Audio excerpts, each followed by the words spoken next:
Olá, meus amigos e irmãos, que a graça e a paz esteja com todos vocês. Estamos aqui para dar continuidade ao bate-papo com o pastor Carlos Magno, que foi o primeiro ex-bispo da Igreja Universal a denunciar as hipocrisias de Edir Macedo no Jornal Nacional na década de 90. Nós vamos à segunda parte dessa entrevista. O pastor Carlos Magno estava falando comigo no último vídeo, a última parte, quando ele parou, falando sobre algumas hipocrisias, algumas enganações que aconteciam nas reuniões com ex-bispos na época que ele trabalhava lá. Olá, pastor Carlos, tudo bom? Ô, Davi, tudo bem, meu irmão? Graça e paz. Graça e paz ao senhor também. Bem, pastor, o senhor no vídeo anterior, nós estamos fazendo por etapas aqui, que são muitos assuntos, né? Se a gente for falar aqui, a gente está parando dando 45 minutos, quase uma hora para cada vídeo. Mas o senhor já tinha contado uma parte muito boa da experiência do senhor, quando o senhor foi para o Nordeste. O senhor abriu mais de 200 templos, se não me engano, se estiver errado, o senhor me corrija. É verdade. Abriu 200 templos no Nordeste. O senhor também foi, pelo próprio Edir Macedo, o senhor foi orientado a tomar conta de toda a região Nordeste e o senhor presenciou várias hipocrisias, dentre elas a mentira do óleo de Israel, que não era de Israel, que vinha de mercado, o bispo que pegava a cadeira de roda, botava a pessoa sentada lá no início da reunião e depois falava, mandava se levantar como se estivesse sendo curada, e várias coisas que o senhor já passou. E eu comecei fazendo as primeiras perguntas. O senhor falou um pouco sobre da origem do senhor, de onde o senhor veio, o que levou o senhor a ser um pastor da Igreja Universal, o tempo que o senhor ficou como pastor, você está contando mais ou menos esse período. E eu gostaria que o senhor, eu sei que são muitos assuntos, e inclusive eu tinha feito aqui o seguinte, a quarta parte, que seria a quarta pergunta, diante de tudo que o senhor passou, pelo menos das coisas que o senhor ainda nem comentou, mas foram hipocrisias e etc, etc. A pergunta-chave é a seguinte, pastor Carlos. Vou entrar nessa pergunta, que eu sei que tem muita coisa para você poder contar antes, mas eu vou entrar nessa pergunta, que daqui vai ter muito assunto. Por que o senhor, sendo uma pessoa que o senhor mesmo falou no vídeo anterior, que o senhor é uma pessoa que estava com a mente totalmente entregue, via o Edir Macedo como se fosse uma figura do próprio Deus, uma pessoa assim, um homem de Deus, né? Tinha toda uma reverência, uma entrega. Por que o senhor, na época, resolveu sair da instituição? E não só sair, denunciar o Edir Macedo também. Eu sei que eu posso estar pulando um pouco algumas etapas, algumas coisas que aconteceram, mas, senhor, por favor, fique à vontade, se eu quiser voltar para falar alguma outra situação que o senhor já passou, mas para a gente poder dar um pouco de continuidade ao assunto. Por que o senhor resolveu sair, mesmo depois de ter abandonado uma carreira? O senhor tinha uma carreira para o senhor poder seguir, né? Até a esposa do senhor, como o senhor comentou, ela foi contra na época, né? Mas o senhor já estava com uma grande posição, um grande status. Na época que o senhor saiu, se eu não me engano, eu acho que o senhor estava já como responsável de São Paulo. Não sei se era isso, foi isso mesmo, pastor? Só que eu quero fazer um adendo. Fica à vontade. Davi. Uhum. Todas essas coisas que eu via no início, que eu relatei até agora, Uhum. não fazia com que eu o desqualificasse como homem de Deus. Uhum. Por quê? Porque tem duas coisas perigosíssimas aí. Uhum. Uma é usar a expressão tudo é pela fé. Sim. Pela fé, pela fé, pela fé. Tipo como se o pela fé fosse um vale tudo. Verdade. Para quem não tem conhecimento bíblico, tudo é pela fé, pela fé, pela fé. Então até o errado se torna certo. É verdade. Para quem não tem o conhecimento. Verdade. Né? Então você vai assimilando e como você tem na sua cabeça que aquele homem é de Deus, alguma coisa que você queira contestar é pela fé, irmão, é pela fé. Ou então, se é uma coisa mais grave, como houve coisas mais graves, aí vem a história olha, se ele tiver errado, é problema dele com o Espírito Santo. A gente tá fazendo, mas ele é que vai responder. Entendeu? Sim. Aí você faz a cabeça de todo mundo e obedeça a ordem. Se estiver errado, quem responde é ele, não é você. Uhum. O que não existe, né? Isso não existe de jeito nenhum, de maneira alguma. Então eu já era líder do Norte e Nordeste, e foi a época que ele decidiu ir morar nos Estados Unidos. Então a gente fez uma viagem a Nova York, de lá íamos para Israel. Eu, pastor Gonçalves, Rodrigues, o Paulo Roberto Guimarães, a cúpula, né? Sim. Já tinha ido outras vezes, outras viagens já tínhamos feito. Inclusive, na época eu falei que viagem para Israel é história para inglês ver. É história da carrochinha, porque vai ficar em hotel de luxo e ali pode beber qualquer bebida alcoólica. Aí quando chega no final lá no Brasil não pode não, é só aqui. O que é uma hipocrisia danada, né? Sim. Uma picaretagem, hipocrisia é pouco. Uhum. Mas realmente acontecia isso. Inclusive era um dos que fazia. Sim. Porque ele incentivava todo mundo, não faz mal não, nós estamos no lazer. Só não pode, quando voltar para o Brasil, continuar com isso. Então, numa das viagens a Israel, ele sempre falava pelo rádio, mandava entrar em cadeia, todas as rádios do Brasil ele falava, né? E foi uma época que estava havendo aqueles conflitos com a faixa de Gaza, com o Líbano, aqueles ataques, aquelas guerras. Então, uma noite, quando ele foi fazer o programa pelo telefone, ele foi pro quarto dele, todos nós fomos pro quarto. Aí ele pegou o telefone, conectou com a rádio, entrou ao vivo, e ele fazendo o maior drama do mundo, rapaz. Ó, nós estamos aqui agora para subir o Monte Sinai, bombas explodindo. Não acredito. Você vê? Então, deixa eu ver se eu entendi aqui, pastor. Deixa eu ver se eu entendi. Ele estava de dentro do quarto dizendo que estava subindo o Sinai. Como é que é esse negócio? Ele estava subindo o Sinai. Que isso? E dava para ouvir as bombas estourando, todo mundo sacrificando a vida. Veja como é que o pastor da Universal faz por você. Bota a vida em risco, mas nós prometemos subir o Sinai, levar os seus pedidos. E daqui a pouco começou a fingir que estava chorando. Eu digo, meu Deus do céu. Quando Macedo, acabou. Edir Macedo. O Bispo Macedo. Quando acabou ele falando, isso aí a gente faz para despertar a fé, para despertar a coragem do povo. Tal. Aí você não tem base bíblica de nada, diz, tá certo, é mesmo. Despertar a fé. Despertar a fé do povo, despertar a coragem. Mas na verdade é uma grande picaretagem, né? Sim. Você mexe com as emoções das pessoas. Eu lembrei, no início, outras viagens que ele fazia a mesma coisa. Quantas vezes eu chorei pelo rádio? Me emocionava com as orações que ele fazia. Estamos aqui correndo risco de vida. Tal. Aí isso mexe com a emoção da pessoa, né? Mexe.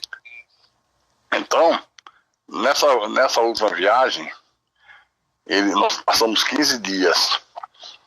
E ele já estava em Nova York. Uhum. Então ele disse assim, todo dia ele dizia, olha, Deus já me mostrou quem vai ser o meu substituto no Brasil. Mas eu só vou revelar no último dia da viagem. Isso sempre foi em que ano isso que ele falou isso, você lembra? Deixa eu ver, rapaz, eu não tenho certeza se foi em 83, não, 83 não. 93, 94, pô. Eu não tenho certeza da data, sabe? Que sabia quem era o sucessor dele na época. Ele sabia, que Deus já tinha revelado a ele. E dizendo, toda noite ele reunia a gente e falava nesse assunto. Dizia, ninguém pode contestar, é uma direção de Deus. Bom, pela lógica, todo mundo esperava que fosse o bispo Paulo Roberto Guimarães. Sim. Todo mundo apostava que era ele. Se fizesse uma lista de candidatos, eu acho que eu seria o último da fila. Eu seria o menos cotado, com toda certeza. Aí no último dia ele reuniu e disse, hoje eu vou dizer, falou, disse, olha, quem vai me substituir é o pastor Carlos, de Recife.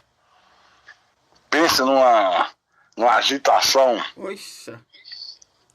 Porque entre os pastores da liderança tem muita disputa, muita inveja. Sim. Sabe? A coisa é horrível, é um ambiente terrível. Imagino. Terrível, terrível. E aquilo me fazia muito mal. Intriga, fofoca, mentira, um puxando o tapete do outro, sabe? Sim. Aí na mesma hora que ele revelou isso, o pastor Paulo Roberto Guimarães disse na frente todo mundo: bicho, eu quero ir para Portugal, eu não aceito ficar no Brasil sendo liderado pelo Carlos, não. Na minha cara, assim. Aí, mas rapaz, Paulo, que é isso, Paulo? Você está se rebelando contra Deus? Não, não quero não. Ou então eu saio da igreja. E acabou que ele foi para Portugal mesmo. Não aceitou. E aí eu digo: bicho, é para assumir quando? Ele disse: amanhã, vamos para o Brasil amanhã. Você chega em Fortaleza, eu estava morando em Fortaleza já, porque eu assumi Norte e Nordeste.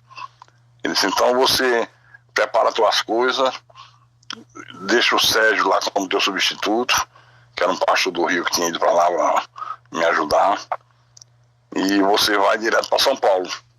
Desculpa cortar o senhor, o Sérgio foi o quê? O Sérgio Corrêa, não, né? Sérgio Von Helder. Ah, o Helder, tá, Von Helder. O que chutou a Santa. Sei. Tá? Eu tinha levado ele para São Paulo. Nós tínhamos uma amizade, e no final eu fui ver que era uma amizade puramente interesseira dele. Era meu amigo porque eu era o líder. Sim. Aí eu fui para Fortaleza, me despedi da igreja, todo mundo, usei a rádio, tinha a rádio lá e tal, e fui para São Paulo. E minha esposa ficou preparando mudança, essas coisas todas, né? Aí quando cheguei em São Paulo, fiquei na igreja, me hospedei na igreja, enquanto arranjava uma casa, um apartamento, qualquer coisa desse tipo assim. E nessa época apareceu alguém oferecendo a Record para a igreja. Aí vieram tratar comigo. Eram dois caras, que eu vou ver se eu lembro o nome deles. Um deles era Alberto Haddad e Jorge Haddad, eram primos. Eles vieram como intermediários da Record. Aí eu passei para o bispo em Nova York, os valores. Eles: não, vai em frente, pode negociar. Só que quando ele falou pode negociar, o cara não gostou muito de eu entrar no negócio não, sabe, o Alberto. Mas não era bom falar com o bispo ser só eu e o Jorge, porque Silvio Santos é muito melindroso. Aí eu desconfiei, achei aquilo estranho, né? Mas aí o bispo disse: não, o Carlinho é que é o líder, é que tem que tomar a frente. E assim foi. Rapaz, esses caras eram o Satanás em pessoa. É mesmo? Eles estavam preparando um golpe para dar na igreja. Preparando um golpe. Mas mesmo assim a compra foi feita da Record. E também era um golpe.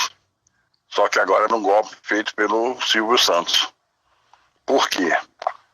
Porque a Record foi comprada por 45 milhões de dólares. Sim. E a igreja deu uma entrada de 15 milhões de dólares. Sim. E ficou devendo, deu uma entrada de 10 milhões, não, 15 milhões, ficou devendo 30. Para pagar em 20 vezes, 20 parcelas de 3 milhões. Mas no contrato, uma das exigências era que a igreja apresentasse um banco de primeira linha como fiador.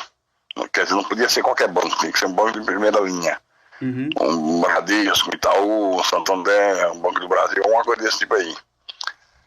E eu rodei atrás de todos esses bancos, conversei com o diretor de todos os bancos e não consegui. Porque todos eles diziam o seguinte, que é uma norma que há entre os bancos de não fornecer fiança para instituição de caridade, igrejas, essas coisas assim. Porque se houver um problema e o banco tiver que interferir judicialmente, usar de dureza, pega muito mal para a instituição bancária, que a pressão popular é grande. Sim, perfeito. Então eles tinham como regra, mesmo a igreja tendo uma garantia de imóveis que cobria isso aí. Eu andava com a mala cheia das escrituras para mostrar que tinha garantia, né? Mas não teve jeito. E o contrato, Davi, rezava, se ao final de 3 meses não apresentasse, estava desfeito o negócio. Estava desfeito. Aí nós fomos, venceu os 3 meses, fomos a uma reunião com o Silvio Santos, lá na Vila Guilherme. Uhum. E o Bispo Macedo e o Bispo Gonçalves, o Honoríodo Gonçalves. Uhum. Fomos para a reunião, eu já tinha tido antes mais 2 reuniões com o Silvio, mas essa agora era para definir a questão da fiança. Aí ele sempre muito vedete, a gente chegava lá, esperava 1 hora, 2 horas ele aparecer, ficava conversando com os advogados dele, até que ele chegava, e nesse dia ele chegou, já com um contrato na mão, ele nem sentou, ele só veio dizer, ô Edi, tudo bem, pastor, e tal. Olha, eu vou ser direto ao assunto, que meu tempo é ouro. É o seguinte, tem um contrato aqui que vocês já leram, que diz na cláusula tal, que foi dado um sinal de 15 milhões de dólares. Se não apresentar a fiança bancária em 3 meses, tá rompido o contrato. Aí ele disse, então hoje está rompido esse contrato, só que tem uma coisa. Eu quero dizer a vocês que eu nunca fiquei com dinheiro de ninguém, nunca passei ninguém para trás, Silvio Santos falando. Uhum. Mas eu já gastei os 15 milhões. E não tenho para devolver. Então vocês vão ter que esperar aparecer um outro comprador para a Record, o que era impossível. Que a Record estava falida. Uhum. Toda falida, toda sucateada. Então era um golpe, imagina. Aí o bicho ficou calado, baixou a cabeça. Aí eu cochichei com ele, posso falar? Ele disse, pode. Aí eu disse, ô Silvio, é o seguinte, eu não sou advogado, mas eu garanto a você que não existe em nenhum lugar do mundo a pessoa dar 15 milhões de dólares de sinal, o negócio ser desfeito e a pessoa perder, ou quem está vendendo dizer que gastou e só paga quando puder. Isso aí não existe. Então eu quero lhe dizer, e os advogados dele diziam que ele era muito arrogante, que ele gosta muito de puxar saquismo, sabe? Que ele não gosta de ser peitado, que retruque as coisas que ele fala. Aí eu disse outra coisa, eu sou o líder do Brasil, eu respondo pela igreja no Brasil, segunda-feira eu vou botar 100 mil pessoas na frente do baú, gritando, eu quero meu dinheiro, golpe do baú. Rapaz, o cara ficou branco. Que isso, pastor? O senhor tá louco? Eu digo, não, tô louco não. O senhor não duvide que eu vou fazer. Segunda-feira tem 100 mil pessoas na frente do lado do seu baú. Aí, não, calma, pessoal, calma, não vamos partir pra quebrar o pau, não. Tudo tem um jeito e tal. Aí vamos fazer o seguinte, será uma sexta-feira, viu? Eles vão marcar uma reunião para segunda-feira aqui mesmo na Vila Guilherme. Segunda-feira, 10 horas. Tá bom. Aí nós saímos dali e fomos para Record. O Collor tinha sido eleito, mas não tinha tomado posse ainda. Sim. E a igreja, todo mundo sabe, apoiou o Fernando Collor, né? Sim. E eu fui o responsável por essa desgraça. Porque eu fui implantar uma igreja em Alagoas, e quando eu fui tratar programa de rádio, o dono da rádio era o irmão dele, Pedro Collor. E o cara ficou muito meu amigo, sabe? Ficou muito meu amigo, gente boa, me tratou muito bem, abriu as portas. Aí quando foi na campanha, eu peguei e falei com ele, a gente pode apoiar teu irmão. E ele, lógico, que aceitou, né? Eu falei com o bicho, ó, é um cara direito, cara novo, e o Collor tinha uma lábia intensa, né? Enganava todo mundo. E por isso a igreja apoiou o Collor. Aí nessa tarde de sexta-feira eu digo, olha, o Collor já ganhou, a gente apoiou. E esse cara não vai fazer nada pra gente? Não pode ser assim. Aí eu digo, bicho, o senhor me autoriza a manter contato com o Brasil? Ele disse, pode fazer. Ele é muito covarde, sabe, Davi? Quem? É covarde até dizer basta. Toda aquela macheza que ele demonstra no altar é teatro. Você tá, o quê? O Edi? O Edi. É covarde, quando se der um grito, ele sai correndo. É mesmo, é? É, aquilo é tudo teatro. Então, eu liguei para Brasília e falei com o cara que na época era deputado federal, que depois se tornou presidente do Congresso, Renan Calheiros. Uhum. Aí falei com o Renan, me identifiquei, expliquei a situação. Aí ele disse, vocês estão aonde? Eu digo, São Paulo. Ele disse, dá para vocês chegarem aqui até meia-noite, antes da meia-noite? Eu digo, acho que dá. Eles estão, vem aqui, vocês falam direto com o presidente. Aí nós fomos. Esse Jorge Haddad, o Alberto Haddad, o Bispo Gonçalves e eu. E o pastor, e o Bispo Macedo. Só que não tinha mais nenhum voo para Brasília naquela hora. Aí se partiu para alugar um jatinho. E você vê como São Paulo é uma coisa terrível, é uma monstruosidade. Não se tinha jato para alugar, tudo ocupado. Uhum. Até que o seu Demerval, que era um dos diretores da Record, da parte do Grupo Silvio Santos, disse, eu tenho um amigo meu que tem jato, eu vou falar com ele, ver se ele disponibiliza. Falou e o cara alugou o jato. Uhum. Aí fomos para Brasília, Casa da Dinda. Chegamos na frente da Casa da Dinda, aquela multidão de repórteres. Aí nos identificamos com a segurança. Ele mandou esperar que ia comunicar lá dentro e trazia a resposta, né? Uhum. Meia hora depois veio a resposta do Renan Calheiro. Só entra o Edir Macedo, só entra o Bispo Macedo.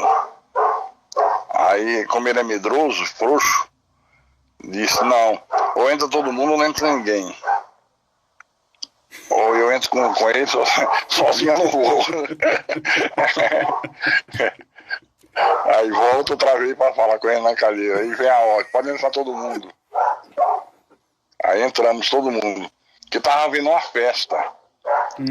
Os governadores, os prefeitos que votaram em colo, estavam todos eles lá, uma multidão lá dentro, uma coisa linda, o jardim, sabe? Uhum. Então cheio de político. Aí nós ficamos na varanda da casa, esperando, e Cláudio Humberto, que na época era o assessor de imprensa, que hoje ainda é jornalista em Brasília, ficou fazendo companhia a gente e tal, enquanto o presidente não vinha. Uhum. E deu umas dicas, olha, quando cumprimentar ele, não bata no ombro não, que ele detesta ser cumprimentado com batida com a mão no ombro. Ficou dando as orientações. Então, tá bom. Depois de mais ou menos uma hora e pouco de espera, lá vem o homem. Cercado de político. Ele na frente, aí ele chegou no entarre, ele parou, Cláudio Humberto disse, ó, o presidente disse aqui é o Bispo Macedo, o pessoal do sim, rapaz, tal. Vocês apanharam muito na campanha, né? O senhor botou a minha camiseta no culto, não foi, bicho? O bicho foi e tal. Aí o bicho disse, presidente, o senhor pode dispor de 5 minutos pra gente, em particular? Aí ele deu uma freada assim, como que disse, caramba, e agora? Aí pensou, em 5 minutos, né? Ele disse, então tá bom, vamos entrar aqui na sala. Aí abriu a porta de vidro, entramos, sentamos, só com o presidente. Aí ele falou no início, o Collor, né, que nunca mais ia sair do poder, que ia fazer um governo como ninguém nunca fez, e tal, aquele papo furado. Uhum. Aí disse, mas qual é o problema de vocês, bicho? Aí o bicho disse, presidente, nós compramos a Record, aí contou como é que foi a compra, como é que estava a situação. Aí ele disse, eu bem que propus ao senhor ser seu sócio, eu não quis, foi mesmo, ele propôs ser sócio da Record. Mas o bicho não quis, ficou com medo de tomar tudo depois, sabe? Uhum. Aí ele disse, quer dizer que eles estão aplicando um golpe, isso é golpe, que não é um bando de safada, isso na boca, com todo mundo, sabe? Uhum. Aí tava na mesa a esposa dele, a Cláudia Raia, aí ele virou para a esposa dele, que eu não tô lembrando o nome dela agora, e disse, fulana, chama o PC aí, por favor. Aí imediatamente vem o cara chamado PC. Cara baixinho, de sandália de dedo. Aí, ninguém sabia quem era PC até então. A gente pelo menos nunca nem tinha ouvido falar. Uhum. Aí o cara ficou em pé e o Collor disse, olha PC, esse pessoal é meu, é da Universal. Eles me apoiaram muito, acho que graças a ele eu tive êxito. E o pessoal tá querendo dar um golpe nele. Então eu quero que você resolva isso aí. Aí o PC perguntou, agora? Eu disse, não, agora não, vai dar meia-noite, eu vou sair, vou pro jantar. Agora não, amanhã. Amanhã você resolve isso, tá bom. Aí se despediu e nós saímos e fomos embora, pegar o avião de volta. Na minha concepção, ele descartou a gente, sabe? Deu aquele papo de quem é esse cara vai resolver nada, esse tal de PC? Uma maneira de descartar a gente pra gente ir embora. Sim. Pra fazer nada. Sim. Aí voltamos decepcionados para São Paulo. Uma profunda decepção, porque a gente esperava que ele desse uma solução, né? Mas ele disse, olha, eu não posso usar o Banco do Brasil porque eu não tomei posse ainda. Não posso usar a Caixa porque eu não tomei posse. Talvez se eu tivesse tomado posse, houvesse uma maneira de fazer isso, não sei. Tal. Tudo bem. Aí chegou a fatídica segunda-feira. 3 horas da manhã, reunião com o Silvio e com todo o staff dele. Porque a Record era 50% do Silvio e 50% da família Machado de Carvalho. Sim. Aí nós fomos para a reunião, chegamos na reunião, aquela mesa grande, gigante, todo mundo sentado, nós sentamos. Estamos esperando o Silvio, a vedete, como sempre, a última a chegar, para ser reverenciado. Aí ele chega e diz, vamos logo começar a reunião, pessoal, para não perder tempo e tal. Aí o sobrinho dele, Guilherme Historiar, disse assim, Silvio, eu preciso falar com você antes. Ele, não, mas agora não dá isso, Silvio, tem que ser antes da reunião, Silvio. Aí ele disse, mas o que é? Aí o Guilherme disse, você agora pegou a mania de final de semana de ligar o telefone, rapaz, ninguém consegue falar com você e tal. É importante. Então fala, o PC me ligou. Aí o Silvio Santos parou, sabe? Pra quê? Esse me ligou no sábado e disse pra mim, pra avisar você que a televisão é do Collor. E o bicho é só testa de ferro. Aí o Silvio Santos, não acredito, virou-se pro bicho, você fez isso comigo, bicho? Arriscando até o homem tomar o SBT. Caramba! Aí o bicho entendeu a jogada, não, ele pediu que eu não queria que falasse pra ninguém, que a televisão é dele, como presidente, mas tudo mentira, né? Tudo mentira, sim. E o bicho aproveitou e disse, ó, e outra coisa, ele pediu, ao invés de pagar em 10 vezes, pagar em 15. Isso não tem problema. Não tem problema. Se tivesse me falado, eles não tinham chegado até aqui não, nessa reunião boba. Tava resolvido. O presidente não tem problema. Tá? E aí resolveu a compra da Record dessa maneira, acredita? Quer dizer, o Silvio só abriu mão porque ficou com medo de perder a TVS na época, né? Tem uma represália, né? Porque esse pessoal é perigoso, esse pessoal mata até gente. Sim. Sabe? Aí resolveu, pronto, acabou o problema. Deixa eu falar uma coisa com o senhor. Como o senhor está falando da questão da Record, né? Eu até separei algumas coisas aqui. O senhor está mergulhando bem está fazendo a gente entender um pouco como foi a compra da Record, porque a Record, na questão da Universal, para a Universal, ela sempre foi divulgada que seria uma emissora para evangélicos, da pregação da palavra. O próprio Gonçalves, o bispo Gonçalves, se eu não me engano, o senhor pode me confirmar isso, talvez, se o senhor se lembrar, a Universal ela chegou a publicar um artigo na antiga revista Plenitude, onde o bispo Gonçalves dizia que a Record teria uma programação educativa, tipo aos moldes do Telecurso 2000 da TV Globo. Assim, falando, né, que o Gonçalves disse isso. Eu ia perguntar para o senhor por que o senhor acha que isso não foi para frente, mas eu acho que a pergunta é retórica. Na verdade, todo o argumento para sacrificar dinheiro para comprar Record era esse. Sim. Nós vamos ter a nossa televisão, na hora das novelas vai ter nossos programas, na hora de nobre, de manhã, de tarde, de noite. Então o povo vibrava, né? Sim. Só que nessa época, ele suspendeu o salário de todos os pastores no Brasil. Só dava uma pequena ajuda de custo para comer, que era para a Record.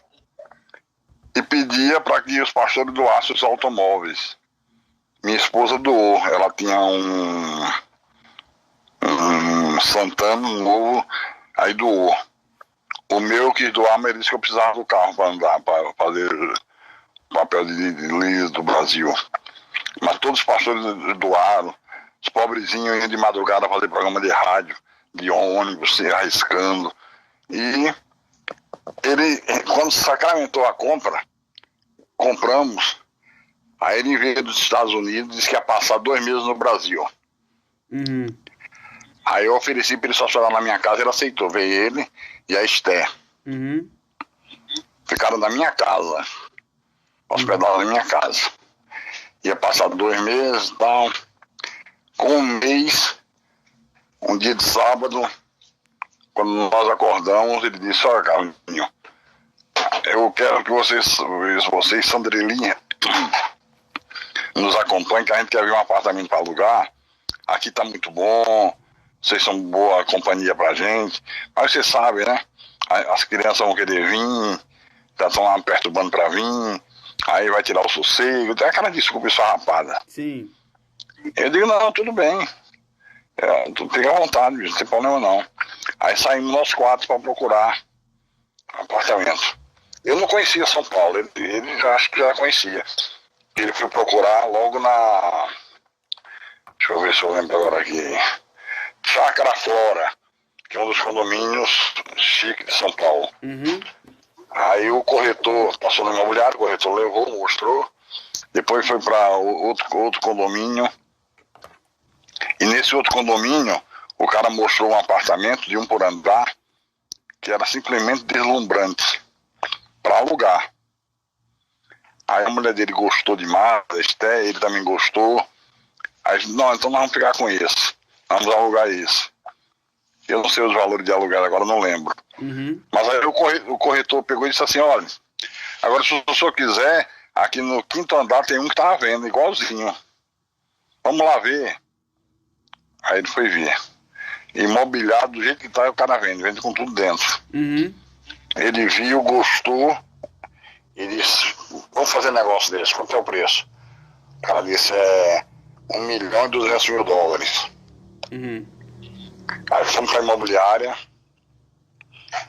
ele deu um cheque de $200.000 como sinal e ficou na segunda-feira ir para resolver o saldo. Eu não sei como é que foi pagar esse saldo, se foi à vista, se dividiu em algumas vezes, eu não sei. Eu não posso mentir, não posso dizer uma coisa que eu não tomei conhecimento. Uhum. Mas ele comprou. E aí voltamos para casa. Eu sempre fui muito verdadeiro, sabe? Uhum. Eu nunca tive medo de falar com ele, sempre respeitei, nunca desrespeitei. Mas ele dizia para minha mulher que com o Carlinho, quando eu trato as coisas com o Carlinho, eu tenho que pisar em ovos. Que ele tem uma personalidade muito forte. E ele gosta muito de falar a verdade. E ele me respeitava por isso. Eu acho que ele não é isso que... Macedo, eu acho que nunca gostou de quem fala a verdade, né? Quem fosse franco, né? Mas comigo ele gostou pelo seguinte: uma vez ele botou uma peruca. Cismou de usar peruca. E ficou ridículo. E todo mundo, quando ele vinha dos Estados Unidos, todo mundo elogiava. Tava muito bom, muito bom, muito bom, muito bom. Aí uma certa ocasião ele ligou pra mim de Nova York, que a gente batia. Aí eu ficava 2 horas conversando no telefone, porque ele ficava muito sozinho lá. Tem época de frio, de neve. Aí ele disse: Carlos, eu quero fazer uma pergunta, mas responda a verdade. Eu digo: pois não. Ele disse: todo mundo está elogiando minha peruca e Esther disse que não está gostando. O que é que você acha? Ficou bom ou ficou ruim? Eu digo: tá ridículo, bicho. Ele: Esther, o Carlinhos tá falando, tá vendo? Eu não tô dizendo a você, é tudo puxa-saco. Ele: tá ridículo, ridículo, ridículo, ridículo. E a partir daí ele tirou a peruca, sabe? Então, eu creio, isso é o que eu acho. Uhum. Que pequenos detalhes ele olhava assim e gostava de mim porque eu falava a verdade. Sim. Uma vez nós estávamos em Pousada do Rio Quente. Uhum. Aí estávamos lá tomando dentro das piscinas térmicas e tal. Aí falando da igreja, de crescer o ofertório. Aí o Bispo Gonçalves deu a ideia: Bispo, que tal a gente ficar uns 2 meses, só o líder de cada igreja faz as reuniões, o auxiliar não faz nada, e o líder fazendo, o povo dá mais ouvido, tal, as ofertas vão crescer. E eu na mesma hora intervi. Eu digo, rapaz, você tá louco? Isso é loucura, bicho. Ninguém aguenta não. É muito puxado. Fazer 2 reuniões por dia já é muita coisa, arrebenta com o físico da pessoa, o desgaste, ficar 2 horas falando, tal. Aí o Gonçalo diz assim, tá, pronto, falou o Carlos. Carlos vai ser dirigente sindical do Sindicato dos Pastores. Ficava tirando onda, sabe? Mas eu era o único que falava. Se eu achava que estava errado, eu dizia, não concordo, não, tá errado. E explicava por quê. E poucas vezes ele não aceitou. Eu creio que 99,9% ele aceitou. Não, o Carlos tem razão. Carlos tem razão. Isso despertou muita inveja contra mim lá no meio, sabe? Sim. Muito ciúme. Sim. Só que era aquela coisa camuflada. Eu sentia pelas atitudes, quer dizer, que ele tá fazendo isso para me prejudicar. Mas aí, quando nós chegamos em casa, eu lembro como se fosse hoje, já se passaram 30 anos. Uhum. Nós fomos na cozinha e eles têm cafezinho aí, cara? Ele tem, quentinho. Aí botei um café pra ele, um café pra mim. A Esté e minha esposa subiram, a escada foram lá pra cima, pros quartos. E eu tive uma coisa me inquietando. Eu digo, bicho, quero falar uma coisa com o senhor. Eles podem falar. Eu digo, o senhor não leva mal, não, mas eu vou falar porque eu tô com isso me incomodando. Ele disse, não, para, Carlos, pode falar, Carlinhos. Eu digo, olha, a partir de hoje, eu não vou ter condições de pedir mais oferta na igreja. O senhor falou isso pra ele? Falei isso pra ele. Ele disse, por quê? Eu disse, porque, bicho, olha só, tá dando só vaga pros pastores comer, todo mundo doa carro, vem maior sacrifício, o povo tá dando joia. Eu só comprar um apartamento de $1.200.000. $1.200.000. É muito dinheiro. Pra época, era muita grana. Muita grana. Se fosse hoje, dava mais de 6 milhões de reais, né? O que eu ia perguntar ao senhor, não cortando a sua linha de raciocínio, quando o senhor falou para ele que o senhor não ia pedir mais, porque viu que ele tava esbanjando, né? É o que eu acredito. Eu vendo aqui, eu ia perguntar para o senhor aqui, porque na ocasião, o senhor desculpa até cortar o raciocínio do senhor, que o senhor mencionou na reportagem para a TV Globo, na época que o senhor deu aquela reportagem, que o senhor, que eles não tinham, a liderança da instituição, principalmente o Macedo, não tinha respeito com as doações dos fiéis. Eu ia pedir para o senhor citar alguns exemplos do que era gasto na época. E quando o senhor fala do apartamento que ele comprou aí, tipo, deu 200 mil e o restante o senhor mesmo não sabe como foi pago, mas $1 milhão, $200 mil, né? $200 mil. Então, assim, não eram nem... $1.200.000. Na época era o quê? Cruzeiro? Real? Qual era a moeda? Acho que era real, né? Era real já, né? Real. Acho que era real, então, era muito dinheiro, muito dinheiro. Eu ia perguntar ao senhor se o senhor tinha exemplo de algum outro gasto, ou gasto que o senhor tinha visto no cotidiano do Macedo, da liderança universal, que o senhor achava... O senhor também, obviamente, fazia parte, porque o senhor é aquele mesmo assunto, né? Da fé. Participa aí, come aí também, pô. Você tá por fora, não sei o quê. Bom, quando eu falei isso, aconteceu uma coisa muito importante. Sim. Que tem que ficar registrado para a história. Sim. Ele vira-se para mim e disse, Carlinhos, presta atenção que eu vou falar com você. Nós fazemos parte da cúpula da igreja. Nós somos a cúpula. Você não é mais aquele pastorzinho do Nordeste, não. Tem que ver a coisa com outros olhos. Nós temos que ter um padrão de vida diferente. Nós vamos receber deputado, talvez até presidente. Então a gente tem que morar bem, tem que viver bem, tem que ter o melhor carro. Tal. Então você tem que parar com essa mentalidade nordestina. Foi o que ele falou pra mim. Aí aquilo foi como uma ducha de água fria, sabe? Sim. Eu não falei mais nada, mas fiquei profundamente angustiado. Por quê? Primeiro, quando eu entrei na igreja, eu não entrei para ganhar dinheiro. Pelo contrário, eu sacrifiquei uma vida já estabilizada. Sim. Eu já estava no topo da pirâmide. Diferente desses outros, que entraram sem nada. Eram tudo um bando de Zé Mané, que traficavam droga. Sim. Se metiam com coisa nos morros do Rio. Sim. Né?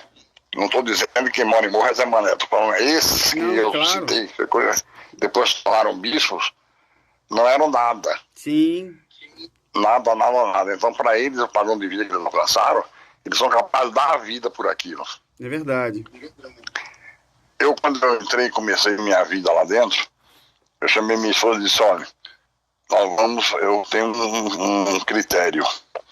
Porque eu comecei a ver nas reuniões, o bispo Rodrigo, que morava em Salvador, que morava numa mansão cinematográfica.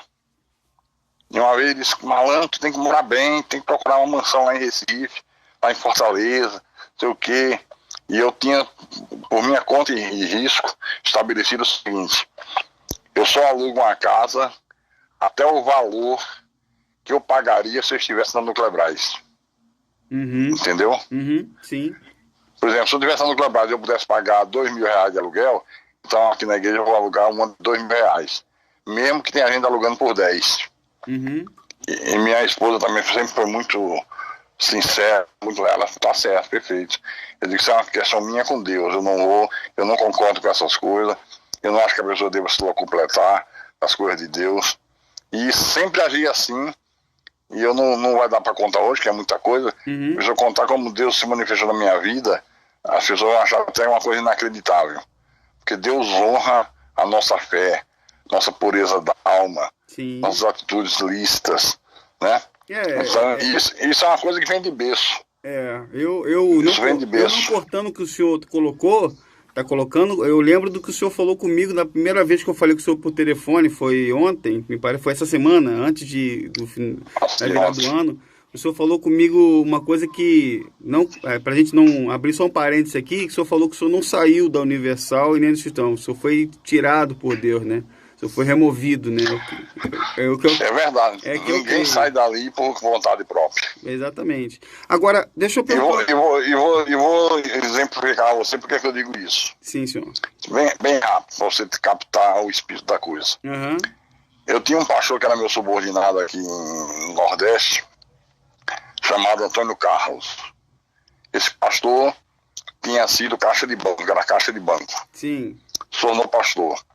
E na época que fazia muita viagem para Israel, só iam pastores do Rio e São Paulo. Uhum. E eu fui o pioneiro a exigir que levasse alguém do Nordeste. Que era muita discriminação. Até que ele concordou. Ele disse, então na próxima viagem você escolhe um. E eu escolhi o Antônio Carlos, sabe? Uhum. O Antônio Carlos foi, ele conheceu o pastor e tal. E aí uma época ele precisou de um pastor para Rio Preto, Ribeirão Preto. Uhum. Aí esse Carlinhos, libera aquele pastor que foi pra viagem, que eu vou precisar dele aqui. E eu liberei. Só que o pastor foi e não deu certo. Não segurou a igreja, como se diz, não manteve a arrecadação. Aí mandou o pastor de volta. E a partir daí o pastor ficou muito desgostoso, como se tivesse sido derrotado, né? Uhum. E ele toda hora falava comigo, pastor Carlos, eu acho que eu vou sair, eu acho que eu vou voltar para ser bancário. Eu disse, não, rapaz, isso é assim mesmo, isso é besteira. Daqui a pouco Deus vai te colocar no lugar e tal. E de vez em quando eu acho que eu vou voltar para ser bancário. E uma vez, no sábado da tarde, eu liguei pro bispo, para que a gente conversa. Aí contei isso para ele. Que eu estava preocupado, que eu acho que a gente ia perder esse pastor. Ele perde não, cara, esquenta a cabeça. Nem esquenta a cabeça. Eu digo, mas bicho, ele toda hora tá falando que vai sair, que vai voltar pro banco. Cara, eu tô falando a você que ele não volta. Ele, como é que o senhor tem tanta certeza? Aí ele disse, olha, quanto é que ganha um caixa de banco? 2.000, 3.000, não me lembro na época, né? Não lembro o valor da época. Quanto é que esse rapaz ganha? Ele ganha 10 vezes mais. Você acha que ele vai largar isso? Não larga não, Carlos, isso é chantagem emocional, pode ficar tranquilo, olha só. Tá vendo? Pastor Carlos, como é que ele... eu queria poder fazer uma interrupção, porque nós chegamos também aqui a mais 45 minutos. Esse assunto está entrando aí, a gente vai dar continuidade no próximo vídeo. Bom. Tá bom, pastor? Eu quero agradecer ao senhor. Nós fizemos aqui mais um vídeo, tá? Estamos falando com o pastor Carlos Magno, pastor que está com a gente aqui, fazendo essa entrevista, conversando, contando a história dele. nessa série de vídeos que eu estou fazendo com o relato do pastor Carlos. Esse é o segundo vídeo, nós vamos para o terceiro vídeo, e no terceiro vídeo vai ficar mais quente ainda. A gente vai entrar em assuntos mais polêmicos, mais sérios, assuntos que vão realmente mexer e despertar as pessoas para a verdade. Vai deixando o seu like, compartilhe o vídeo, se inscreva no canal. Estamos aqui para repor a verdade. Um forte abraço e até o nosso próximo vídeo. Tchau, pessoal.